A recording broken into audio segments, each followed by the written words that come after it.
Aside from mortgage debt, the second biggest category where Americans owe is for student loans. So a collective $1 trillion is the total amount. My next guest is matching American students with European universities that offer programs in English, helping students save thousands of dollars in tuition. The founder of Beyond the States, Jennifer Viemont, is with me now. Jennifer, welcome. What made you think of starting this particular business? Well, I'm also the mother of teenagers, and my oldest in particular wouldn't be well suited for a big state school. But we don't have an extra $50,000 a year hanging around for private schools. So I've always kept my ear to the ground for other options. When I heard that there were even these sorts of programs in Europe at all, I started to research it to look about the feasibility and the cost. And I was amazed at how many there were, how reasonable it is, and also how hard it is to find the information.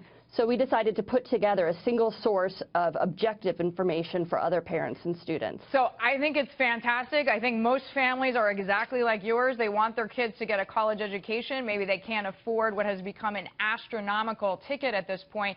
But how are these countries, the European countries, responding? Because part of that deal is that's why people in Europe, for the most part, pay something like 40% in taxes because they have access to this free state educational system. Do they resent American kids coming over and kind of getting a better deal?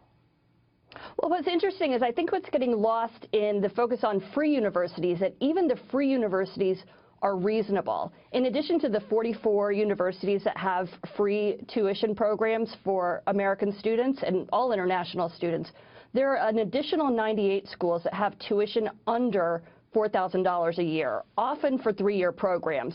So international students at those schools are actually paying more than the local students. So the resentment I have not seen. So Jennifer, you're saying, even though we're saying free, even for the schools where it's $4,000 a year to go to school, if an American student goes to that school and pays the $4,000, that school has no problem with that American being there? Absolutely, because that $4,000 is more than a EU student would be paying. So the average American owes $35,000 in student debt. So obviously astronomical savings if kids sign up for programs such as the ones you're matching. Absolutely. All right, Jennifer, we are so glad that you made the time for us. Really interesting idea. Jennifer Viemont joining me there. She is a founder of a startup called Beyond the States.